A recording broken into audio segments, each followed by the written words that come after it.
Welcome, everybody. Welcome back. As I said previously, we will be having some more discussions in this very nice setting. I do feel like we are in like a living room with a lot of neighbors, like I said.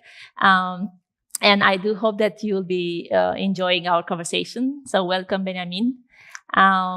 In a discussion about Unfinished, which this year is around the theme of decentralization and around the theme of centering, I think it's a perfect match to have a discussion with somebody that is actually a doer towards this direction and it's working towards a decentralized future.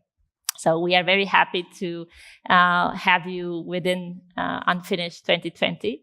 And I want to share with you a back-end type of discussion we had with the team when they were putting together this setting. So one of the things that I've done was to ask, tell me some stuffs about Beniamin that you think that we can easily relate to and we can build this conversation around. And they said 3 things. So then let's check together how correct were they in that direction. So first thing that I have said was that we are both passionate about the future and we like to explore. And I do like to do that. And as we kind of all know, you are building towards that. So we can agree that we check on this one. Okay, so they were right, the first one. Then the second one, we entered into more personal discussions. So Christian said, I think you kind of both like kids because you didn't stop at 1. So I heard you have 3 kids. Yes, I also have more kids, let's say. So I do think that they also were correct in this direction.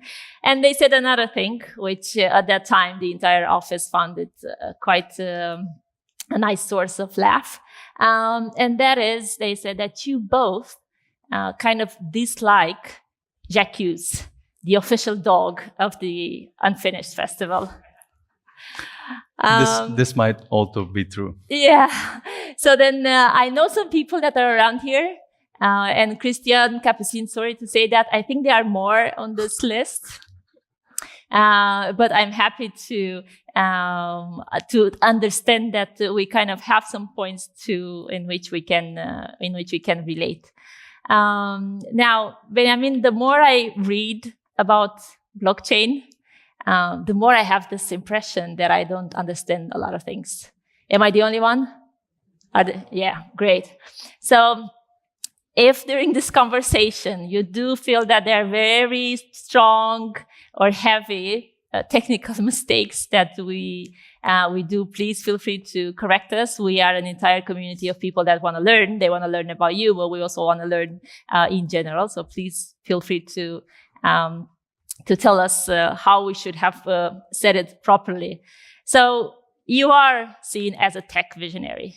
Yeah, you have built Elrond, which started like from the really scratch to have this entire new blockchain infrastructure and to translate it into industry scale blockchain. If I go back to my own words, I'm thinking of it like, you take the system, the financial system in this perspective, and you add a layer of intelligence, decentralization, digitalization, and then you offer to anybody, anywhere, access to it. Is this how you have also visioned Elrond? Yeah, so first of all, really great to be here and have the conversation. Yeah, maybe a good and simple way of thinking about blockchains is as a kind of new type of computer or computational platform with a few different types of primitives. So you get this idea of transparency, you get this idea of strong cryptographic guarantees, and then programmable contracts. If you boil those down, then and think about a new computer that allows you to play with these Lego blocks, you definitely can immediately see what new type of applications you can build that are incomparably more efficient or interesting and useful in new ways that we could not have built with the tools that we've had up until this point. When I hear you thinking, and then I think back of what I said, that we both have kids, and I'm sure yours are also curious. When they ask you, what do you do when you go to the office? I think there is a different answer than the one that you have just shared with us. Like, what do you tell them? What do you do? What does Elron does? Well, Richard, for instance, who is 8 years old, I literally take to the office because it's much simpler for him to get a sense of what's happening, what people are building, and so forth. And then we definitely discuss, but for him, I think one of the most interesting or fascinating applications around blockchain technology will be the metaverse. And since he plays a lot of Minecraft and Roblox, whenever he hears about that, he wants to do a deeper dive into the conversation. Yeah, that sounds really interesting. I was mentioning at the beginning that you and together with your team, you are imagining this future for the moment, of the financial system. I'm sure there were some challenges at the beginning. But what was one of those most reluctant thing that you have been told or that you have heard when you kickstarted this venture? I was just discussing this maybe last week or so with some of the guys in our team, that sometimes it's extremely easy to forget how things were in the early days. Just because you have it a lot better today, the mind tends to edit your memories. And so if it's very, very good, then you tend to sort of forget the challenging times and so forth. But at Elrond, we built something that is, even today, sometimes hard to understand in terms of technical requirements, the platform, the challenges around the platform that we built. But in preparation for that, there were, or in the process of doing that, there were definitely a few things that I'd say have changed everything we've done. And one of those things was, from the outset, the idea of finding exceptional people with technical backgrounds that could extrapolate their knowledge really quickly in other fields, although they maybe did not have any kind of experience in the new fields. And so we intentionally chose people with which we could literally build rockets. And the idea was that if we have this type of people with which we work on the problems, then the problems will become something super cool to work on rather than things that kill you. And so this was one of those things that was extremely difficult to do. It's much easier said than done. Discovering this type of people, working with them in the process of bringing them in. Very smart and technical people are usually not the most, not the one with the largest risk appetite, especially when something is really early on and so forth. So getting each of the key people to join the team was an entire, I could literally write a book. So how did you do it? So then you had this dream, yeah? You had your own purpose, and then you had to convince each of them, because like you say, they all have different personalities, different drivers, I imagine, maybe different priorities in their life at that moment. Like, how did you take each of them and make them part of your dream? The key point here is that this is much bigger than one person.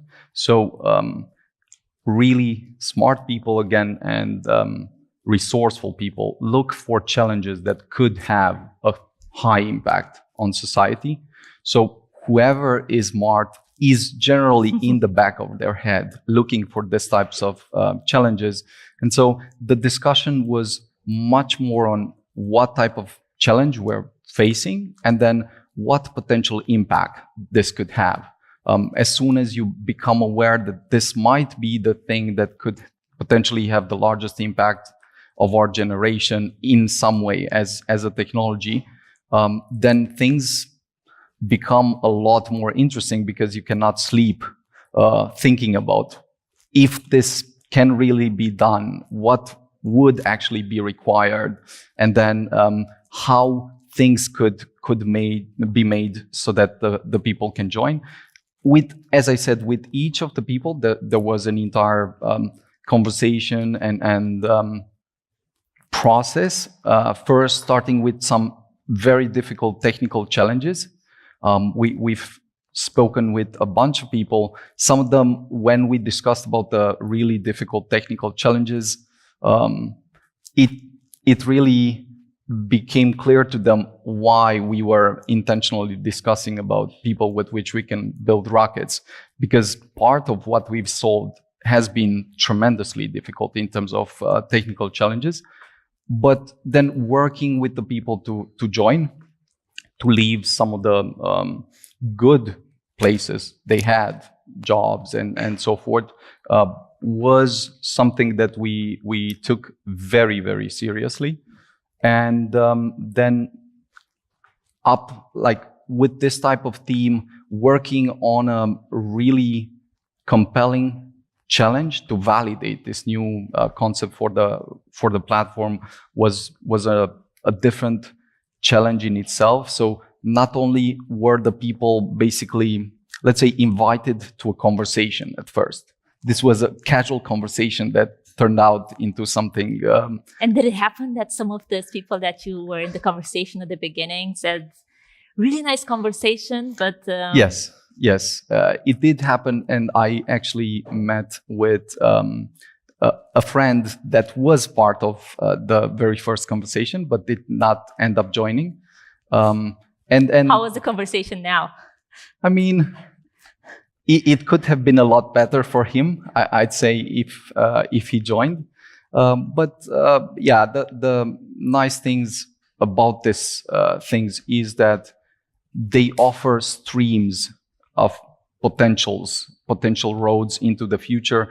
With most of the people that we've had discussions, it's always useful to see where they are, what they've been doing, and reconnect. We seldom have time to let's say, reconnect and look at things. But I do believe it's important, instructive, and always insightful to look back at these things, try to make sense of them, try to see if there were some things that could have been, let's say, made different or improved. But since they worked out, although we could have died 100 times, at least that's a good progress that we've made.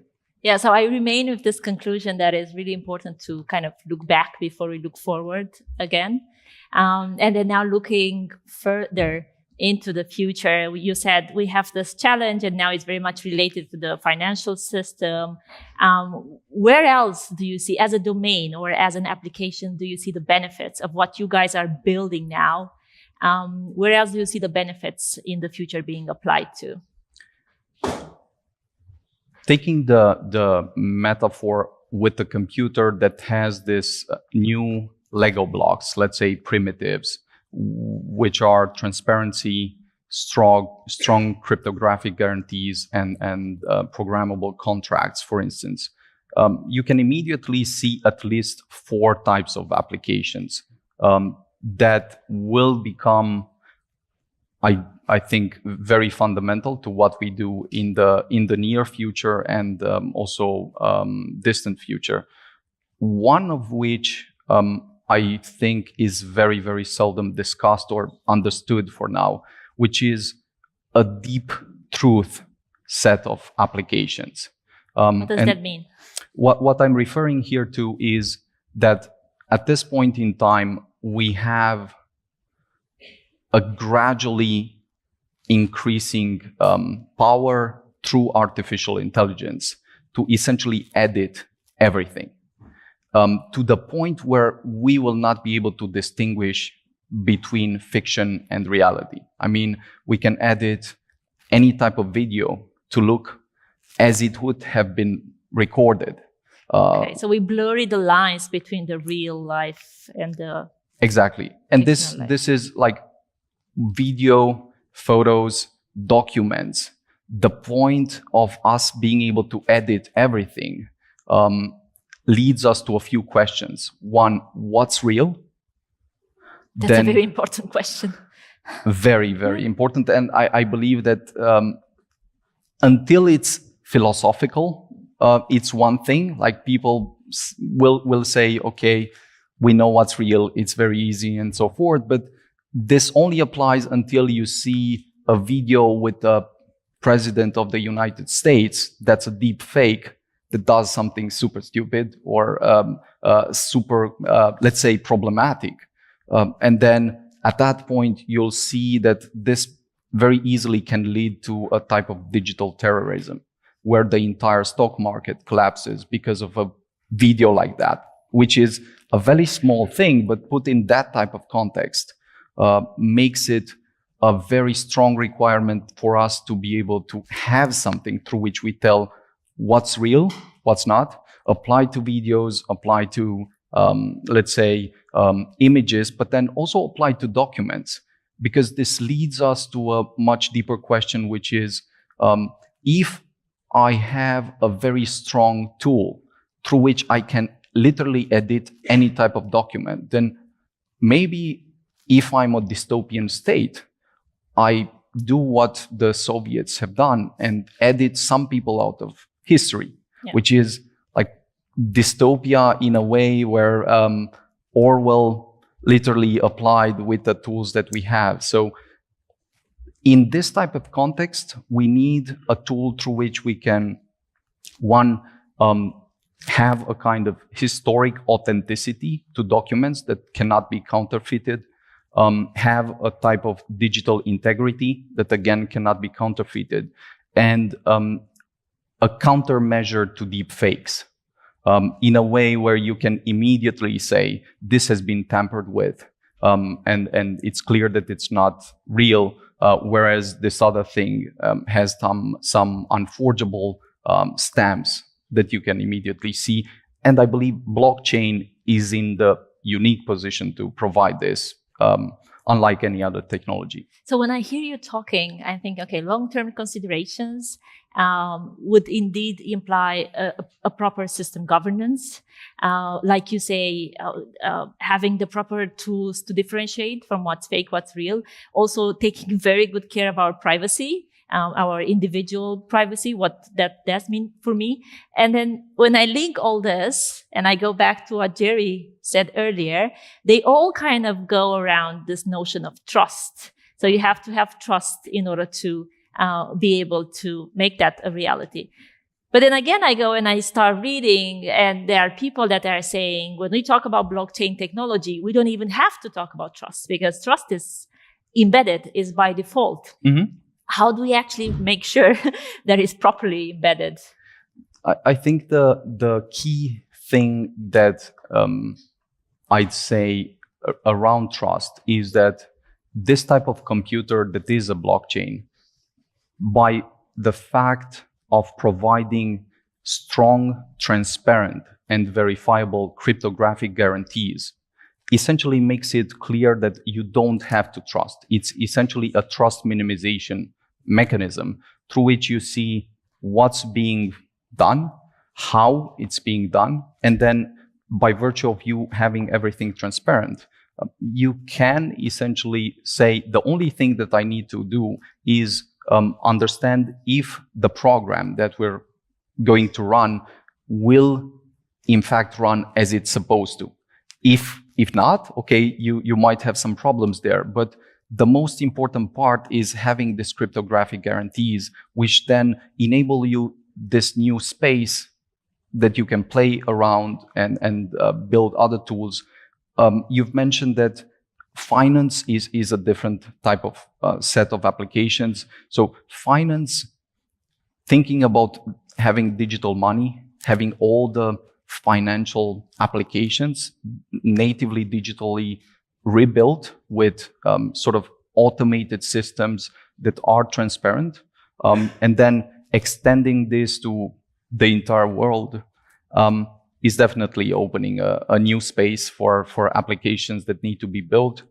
And then maybe a lot more has been discussed around cultural set of applications with NFTs, for instance, just giving artists or creators from around the world new tools to share their ideas and also share economic upside. Because at the fundamental level, I believe that this new computer essentially allows you to have new tooling, new expressions, and then new value creation and capturing mechanisms so that people from all over the world can participate into this. And NFTs are just another Lego block that you can play around and build many, many more things than what has been built up until this point.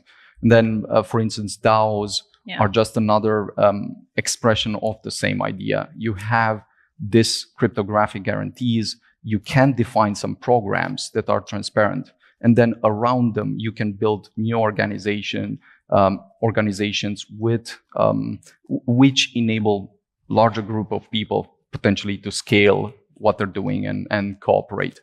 Yeah, so if we deep dive a little bit into DAOs, decentralized autonomous organizations, which indeed they underpin on the blockchain technology with this aim of kind of killing the middleman and making sure there is collective ownership. There is also value creation in it. We did see some examples of venture funds going into this area, no boards of directors, and the decisions are taken, as you say, collectively.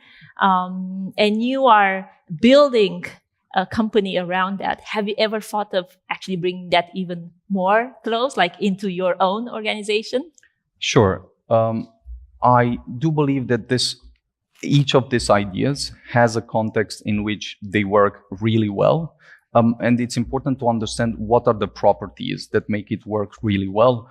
Because for each of the ideas, you can get a really bad example and a really good example. You could make the same argument around democracy. Like you could show that democracy is essentially a version of society where nothing happens. It's a tragedy of the commons all over again. A lot of corruption and so forth. No will to actually do anything. But you could also show that democracy essentially saves you and protects you from a tyrant in really difficult times and so forth. So what we believe is essentially not looking at the tools first, but looking at the context and seeing what do we want to achieve. Then after we decide what we want to achieve, what's the simplest and fastest and most effective way to achieve this? If a DAO fits that discussion, then it's great. If it's not, then we won't make it a DAO just because it sounds really good. I do believe that a lot, for instance, of organizations maybe are exploring this and will try to become DAOs, and then nothing else happens because just for the sake of yeah. But there's a lot of value here in, as you mentioned, sharing ownership and responsibility, leveraging and giving everyone a voice. And then it's important to also have the kind of training and education and depth around the subjects that you express the voice, because otherwise as Churchill mentioned, the ideas around democracy, you can immediately defeat the idea whenever you get on the street and have a discussion with just someone random on the street. But the same, as I said, you can play with this idea as long as you see the context where it fits and where it shines. Then you can really make progress. This is a bit the discussion always with technologies and with these ideas, to not overfit everything into that particular idea just because you've discovered it, but rather find the right ways to apply it. Yeah, I don't know why when I hear you talking and you said democracy, you said corruption, just immediately my mind went to government. So no idea why this coincidence happened. But then I want to invite you to think together. If we were to vision, because we are at this talk that invites us to imagination, and I do like to work with futures thinking. So if we were to vision a future, a 2030, let's say, or a 2040, in which governments don't really support or they don't really comply with the crypto world, what are some of the opportunities that you think that we are missing, we as a society?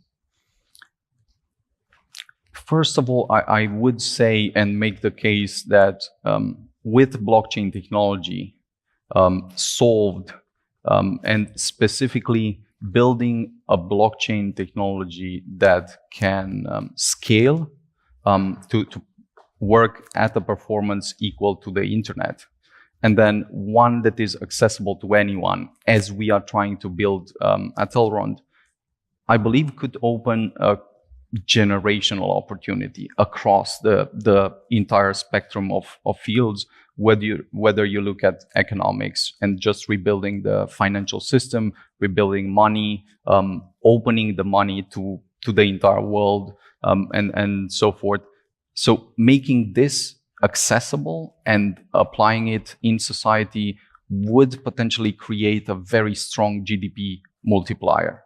And this is why I believe it's extremely important for governments and public institutions to take a closer look beyond the hype, try to understand these tools and then see where they apply. Because if this is not done, I don't really think that there's a case where, let's say, suppose that something really, because we can think much more reasonably here, in a very plausible way. Suppose that the entire field is outlawed or banned. Yeah. Why would that happen? Well, I only see a situation where something so bad happens. Like what? What could be some of like this? like something maybe 100 or 1,000 times worse than what has happened with the Luna situation and Terra Luna collapse. Can you in share the a last little bit more period. details on that? Basically, there was a project that was around 50 billions in value that had a bug in the financial design of the architecture, which was exploited, which made the entire project collapse, which made the entire system lose something similar in value to the financial collapse that happened in 2008. So that is really bad, but the entire system was extremely robust. The people learned from this really bad example, and there's always challenges, potential challenges like this. If there were something where, let's say, 3 to 5 top 10 projects prove out to be buggy from a cryptographic dimension, then you could see a lot of trust being lost, a lot of, let's say, bans being applied just for the argument of protecting the population. I don't really see a situation, on the other hand, excluding this type of, let's say, apocalypse or cataclysmic events that you could apply to almost everything. I mean, if we really use quantum cryptography, then, of course, as soon as we have the first computers that would break current cryptographic models, you'll see an immediate requirement for everyone to change their models, because otherwise the banking system would not work, the internet would not work. You'll have much larger problems than the blockchain space. Yeah, correct, but these are very good signposts for us to watch and to know towards what direction we are going. You know, I saw this analogy because you were mentioning cipher and cryptography, and I saw this analogy that Bitcoin is for cypherpunks, Ethereum is for developers. And then I want to ask you, like, what's Elrond for? What is your vision around that? Indeed, I said this, I think, in an earlier discussion sometime, that I do believe that there was a moment for Bitcoin, and the moment was sort of tying it to the zeitgeist of the cyberpunks. So people that were deep into cryptography and so forth, and then were sort of libertarian at the fringe of cultural movements and so forth. Then, of course, Ethereum moved to developers and open up a larger conversations with developers. I do believe that Elrond is the layer or the platform that will open this type of technology to the average internet users. So common people. Exactly. Okay. Just abstracting this technology and offering an interface to have digital assets, to own this type of digital property, to enable digital signatures, for instance, that are unforgeable and so forth, to access this new suite of applications without having to deal with rocket science behind the bit, is the thing that we perhaps need most, in addition to the scalability. So scalability is a given. Unless we solve this, there's no large-scale adoption. But having a simple, compelling user interface that enables everyone to interact with this type of applications that we were mentioning in a way that you don't have to understand the stuff. You just immediately understand the benefits. You can play with the technology and it feels like play. That's something that I believe will open the new wave of adoption. But is it comfortable to kind of play with something that you don't really understand? I mean, most of the things that we play with today, most people, I'd say, don't really understand, like the internet. Most people don't understand email in the sense that it uses the SMTP protocol and how the data is routed and so forth. Actually, no one cares. What they care is, can I send an instant message to anyone in the world at an inexistent cost almost, and do so at every point in time, whether it's day or night and so forth, compared to the letters that used to flow and so forth. I do think it will be the same with finance, for instance, and then you can apply this to all the other assets, value creations and so forth.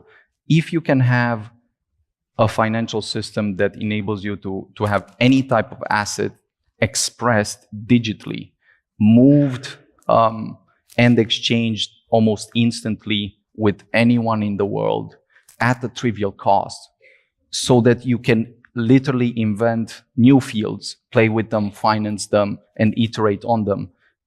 That will accelerate the global economic growth probably more than any other one technology.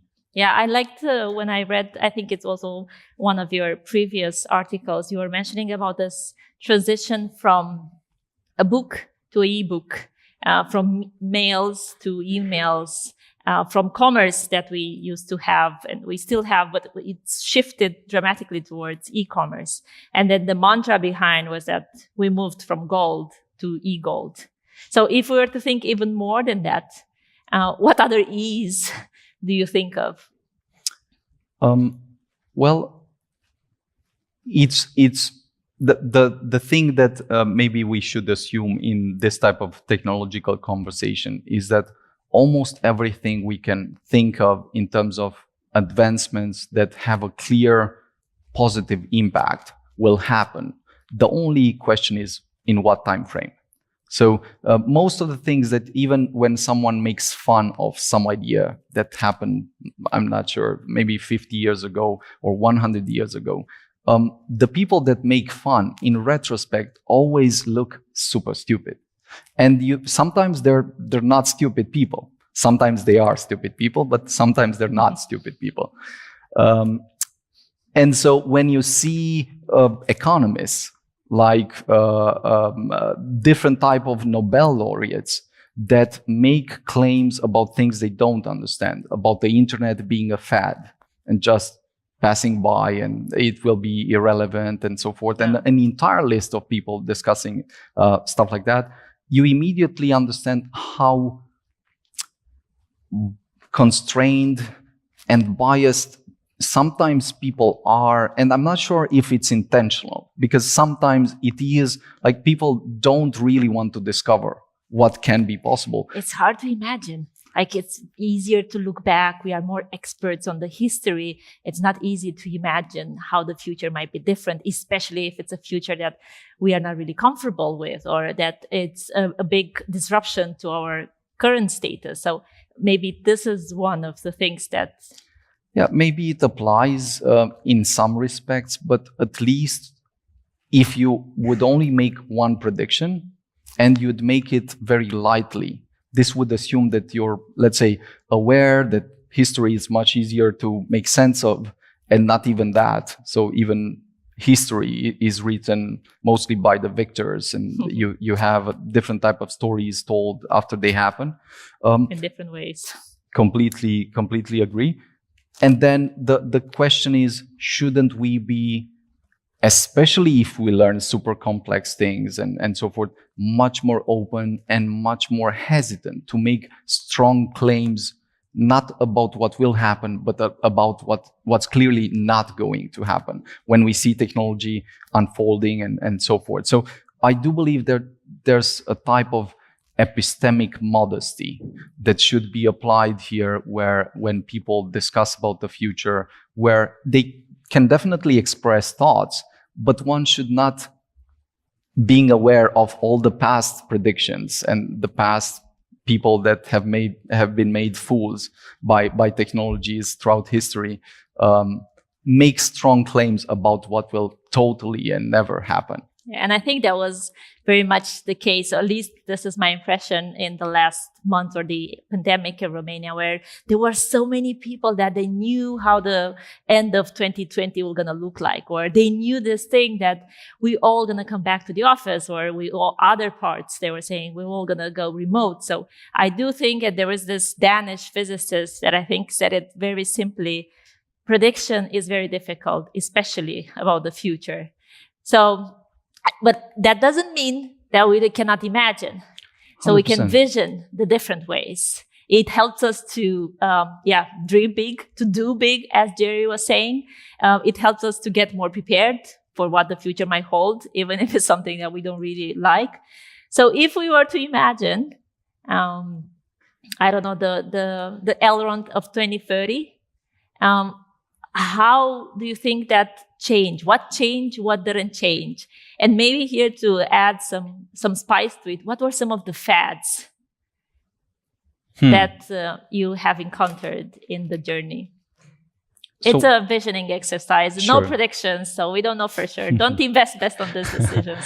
I would say that everything I've said before doesn't mean that you cannot make strong predictions or even make claims that the future might be in some way, just because you're building something specific that you believe will change the future in a certain way. I do believe that there's a path to that, and that's warranted as long as there's a case. Yeah. And looking to the future, there's a path that's very clear, where taking these ideas that we're discussing about and maybe applying blockchain to finance first and taking this to the limit, it's clear that we can very easily see a path where we do have a financial system that is expressing everything we have around the world instantly, more openly to everyone around the world. And there are more than 1.7 billion people that don't have access to this type of tools and resources. And that's extremely important to open it up. And then do so with money, do so with financial instruments, derivatives, and so forth. Do so in a way that enables startups to iterate faster, companies to express and capture value more effectively, and so forth. And at the end of the day, enables a user, wherever he may be in the world, to own stuff, share it with friends, family, or whoever he wants, create value in new ways, whether it's artistic ways or tech startups or ideas being implemented, or just completely new experiments being done. I do believe there's a path to that, but maybe the most, let's say, slightly outrageous thing that would be super interesting to explore in terms of finance is a post-scarcity world where we don't work with scarce resources, where we've passed the point where we sort of all have a kind of universal digital income in some way, different for different people, depending on what they do, working on this type of extremely effective and advanced technology. And then if you don't rely on scarcity to drive everything, to prioritize things, perhaps the most important part is the problems, challenges, or super fascinating things that we would be able to concentrate on and focus on with the most brilliant minds we have, and how this, in fact, might accelerate almost any other technology that we want to advance or bring forth. So moving to a post-scarcity world might be the equivalent of reusable rockets, but applied in the financial or let's say economic space. It's super difficult. You could see many challenges, and some say it might not even work, as they said with reusable rockets as well. But I'd say that once you start seeing that type of scenario where you organize around something different than limited and scarce resources that you don't have, that we might, for the first time, find ways to build new technologies, new tools, and accelerate the entire progress of humanity. Yeah, you have very complex dreaming process. Are there any other things that you dream of, maybe less complex than that? I mean, I'd not say that this is a dream. So I do think that we're going to achieve something like this. The only question is time. Yeah. But there are definitely problems. What I'm always very curious about, and I spend a lot of time thinking about, is what are the very few technologies that can be put on the scale of evolution in terms of impact they could have on society or on humanity. And if you apply this type of filter, it's very few technologies, because there are only a few things that can be put on the scale of evolution if you zoom out and think about those.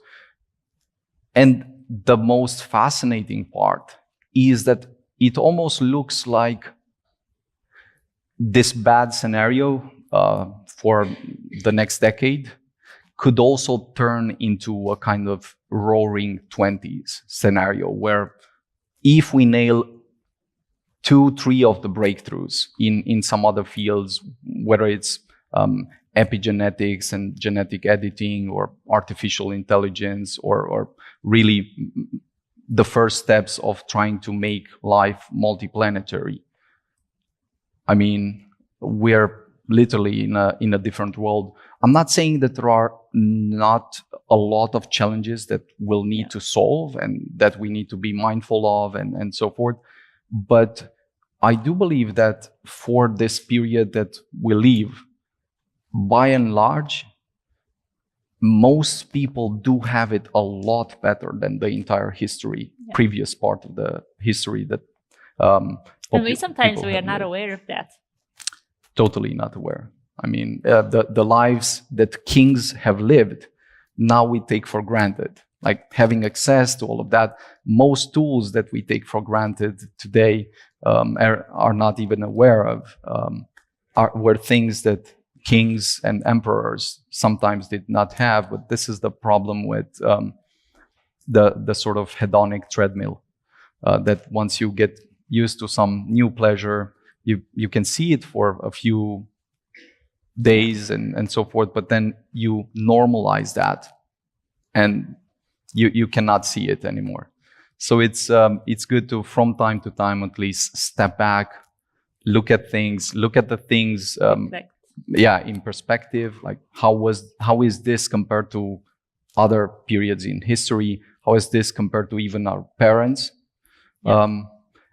And just doing or putting in the effort is extremely, extremely important, because it's thinking about the future and then saying things are inevitable can be the most challenging trap.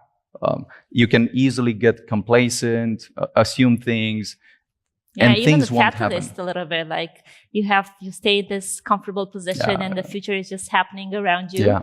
And then sometimes we just need to get into the field and be part of it and not just observe, because we can be part of creating this entire future.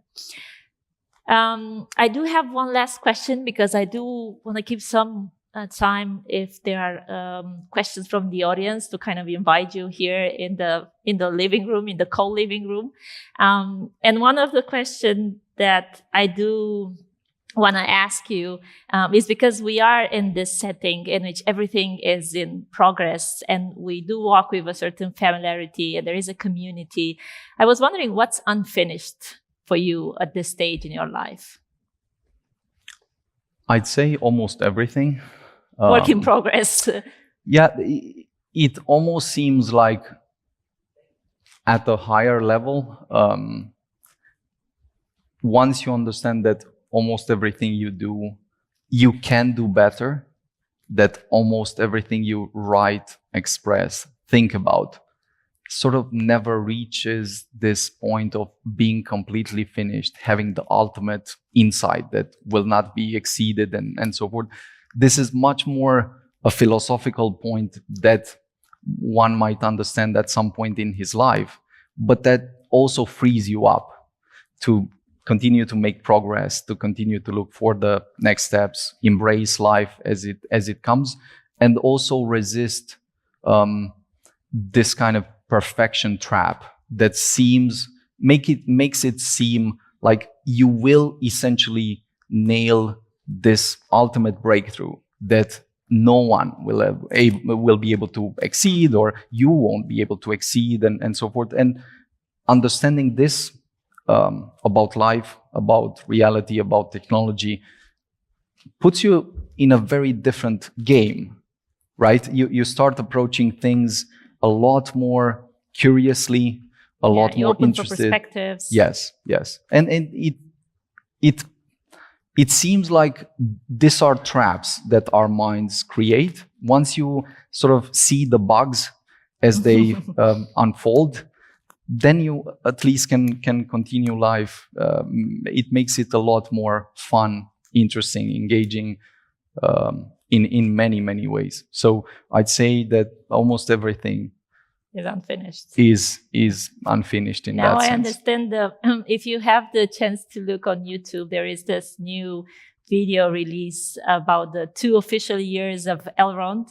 And there is a point in there where they ask all the team members what they wanted to be when they were going to grow up. And there are, of course, some funny answers like, I don't know, driving a bus and everything that we were fencing when we were kids. But your answer was around philosophy. And that you wanted to be more of a philosopher. So I think that the way you have put it now, it kind of makes sense. You do like philosophy also now? Do you read philosophy? Yeah, I'd say a part of life I've spent, and I continue spending in just reading as much as possible the most interesting books I can find. And philosophy has sort of seemed like looking at the operation, like the operating system that we use in our minds without ever being aware of it. So looking at philosophy, it's almost like opening a window and then seeing, so this is how we make some conclusions, this is what we use.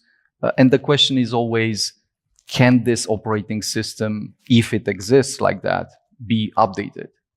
And I like, this has been one of the most important insights for me, because once you recognize this, then again, life becomes super interesting because you want to always keep updating stuff. Reality doesn't stop. Whatever you learned will change. The entire context will change. And understanding this fundamental element of change makes life a lot simpler and a lot more interesting. Yeah. Thank you very much for sharing all that information with us. We do have, yes. It does help to hear some sound from time to time because of the lights, we don't really see you that well. So I'm happy to figure out that you are still all here. If there are any questions that you would like to address, like I said, we do have few minutes for that. If there are more than the 5 minutes that we have allocated for this, do keep in mind that tonight, I think starting 8:30, if I'm correct, you will have the entire Elrond team in the garden. Yeah? Not the entire.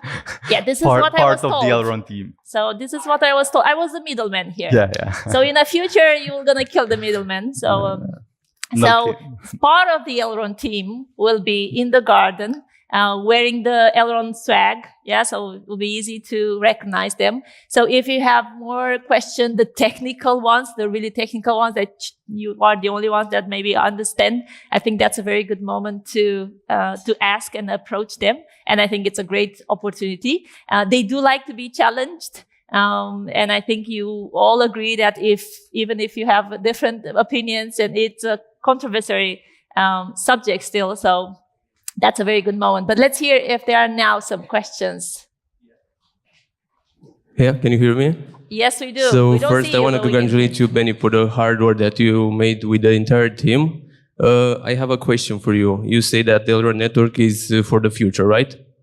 Okay, then how your team is going to approach the quantum computer security issues that we're going to be facing? Thank you. Thank you very much for the question. Sure. That's a great question. And the idea is pretty simple. There is an expectation that during the next, let's say, 5 to 10 years, possibly a lot sooner, we'll have the first quantum computers that will be able to break the cryptographic methods that we use right now, some of them at least. And the easy solution to that is there are new types of cryptography that are quantum proof. So we have an ongoing research in terms of what can be used. We've already identified several new cryptographic methods that we're in the process of exploring applications of, and we'll probably very soon actually have a solution implemented on this front, just to be on the safe side, even though it might take some time for the computers or quantum computers to arrive and be open for usage to everyone, because I know there are a few already that are being worked on, discussed, and used. There's a need for sort of every organization or company that is built on technology to review the cryptography they are using and make sure that it's quantum proof. And I'd almost say that during the next one year, we'll definitely have this done at Elrond. Yeah, I was curious when you mentioned that the team is doing a lot of research. How much part of your activity, like in percentage-wise, goes towards researching? It's actually quite a large amount, just because the way we look at things is let's say 20-30% is always looking at whatever happens right now, whatever comes new, how does it impact the things we're doing, are there new things we could learn, we could apply, use, and so forth. And once again, this goes back to looking at reality and understanding how fast-paced change has become. You cannot really hope to be alive and lead any type of field unless you make good use of this point. And so I'd say 20-30% is almost invested at every point in time, just reading new things, looking at them, and trying to incorporate them in some way in what we're doing. Other questions? Yes. Please. Hello, Benny. My question is, because since I don't really understand what makes Elrond blockchain unique, comparative with the other blockchains, and because there are so many of them, so many blockchains ecosystem. And for me, if I look, I'm investing in Elrond also, but if I look, I don't see what makes you unique and different from the other ones. Mm-hmm. Sure. The key points I'd say are this. Elrond has been built with two ideas in mind. One, understanding that the challenge for blockchains at first will be scaling. So unless you can perform transactions and process them in a similar way as the internet does, so super high scale, super low latency, and make this happen in a reasonable time frame, then we won't have widespread blockchain adoption. I do believe that this has been the most important obstacle that we've seen up until this point, and Elrond brings a breakthrough that enables processing that grows linearly with the demand of the network. Yeah. So this is one element. And the second element is we also understand that once this is solved, in order for the, let's say, population to really interact with this technology, you need a high degree of simplicity and abstraction so that anyone can interact with the technology without having to understand and learn about it and just get the benefits. So the Meyer application that we've built provides this new user interface that enables people already to send money, do so exploring this new world, explore several other applications. And this will very soon be actually taken to the next level. So having a user interface that enables anyone on the internet to interact with this new financial system, I do believe will be the most important part, especially with every new application that we're actually adding. Thank you. Hi. So we've talked a lot about trust in this evening. Blockchain is supposed to be this amazing new technology that is going to revolutionize every part of our lives, right? And it started with the financial domain. And to be honest, I'm not a geek. I don't understand much of it. I expect 99% of the population of Romania and worldwide doesn't understand it. So, but what I have seen is it's constantly associated with a lot of not good things, like, scams, or that crypto bro communities that are a lot of bullies online. It's associated with dark money behind crime. It's associated with businesses falling through, like Luna, you mentioned. How do you build that trust? Because with 99% of the population not understanding that technology, it's quite difficult. So that's my first question. How do you build that trust? And how do you make it transparent? Because we don't have the time and the resources to go into understanding the technology. So that's the first question. And secondly, you've talked about a post-scarcity world. How would food and energy look in that world? Because technology doesn't fix, in my mind, it doesn't fix what we put on the table, right? Yeah. Can I say something before you say? I think the first question is very much related to what Jerry was saying earlier, that we also need contrarians. So I think it's very good that there are a lot of these examples that we can learn from in order to be able to evolve. Please. So the first question is much more a reflection of the natural process of how technology actually diffuse and get adopted. If you remember, this was very much the argument against the internet. And at different points in time, this has really applied. to the internet. Like the internet is used only for bad stuff. Yeah. It's just for porn. No one cares of it. No, there's absolutely no utility, no value, and this is how it will remain. The key thing to understand about blockchains is there will be, in any new sort of permissionless innovation space, a lot of experimentation, and some of the experimentation will be bad. Now, humans being humans always tend to focus on something bad that happens, amplify it to the maximum, and then literally tell an entire story about that, neglecting everything good that's sort of happening. So I do agree that there are some challenges around the different things that are happening, but actually each of these examples just says,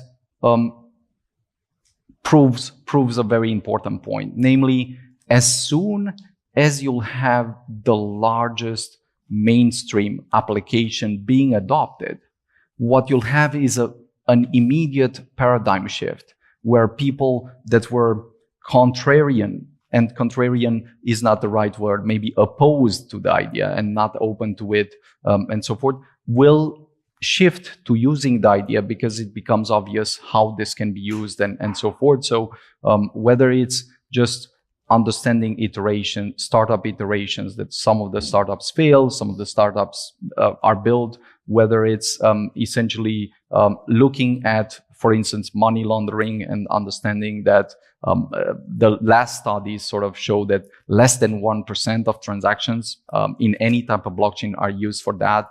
And the most important money form to launder money in is the US dollar. It's still that.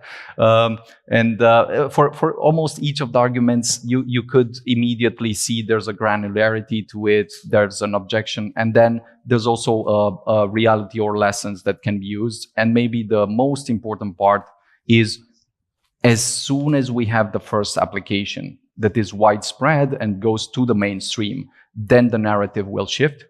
And then the last point, with respect to the food and to the energy, I think there's a deeper question here that has been sort of historically, there has been a lot of discussion on what would be, let me state it this, suppose that an alien would discover human civilization. How would they rate? What would be the objective metrics by which you could immediately say how advanced they were? And there's everything sort of boils down to energy. And there's the, let's say, level 1 Kardashev. This is called the Kardashev scale. There's a level 1, level 2, level 3, and so forth. But essentially, it means that if we have or understand how to use resources, we can essentially share the resources and advance much faster. So us being able to use the resources very, very effectively on Earth is sort of level 1. Harnessing the entire energy we have here, using the energy in the entire solar system is a kind of level 2. And you could move beyond that. But the post-scarcity world would speak much more to resources that we would have, that we would direct toward other technologies in order to advance both, let's say, energy creation and capturing mechanisms and sharing energy, such that the entire world population, let's say, has a minimum basic income and then can expand much, much further beyond that. Now we really want to thank you for taking the time. Thank you all for being here and being part of the discussion. Thank you. I do want to give you a book because I read on your tweets that you like science fiction. I saw some posts from Dune, from Snow Crash, for the connoisseurs who know all that. So I did brought something that I do think it's connected to the last question we had. And I also learned a word. It's called cli-fi, because it's science fiction about climate change. So cli-fi. So we want to give you a book. It's called The Ministry of the Future. I do invite you all to read it. I think it's an interesting read. So please enjoy it from our side. Thank you very much. Thank you very much, Benny. Thank you.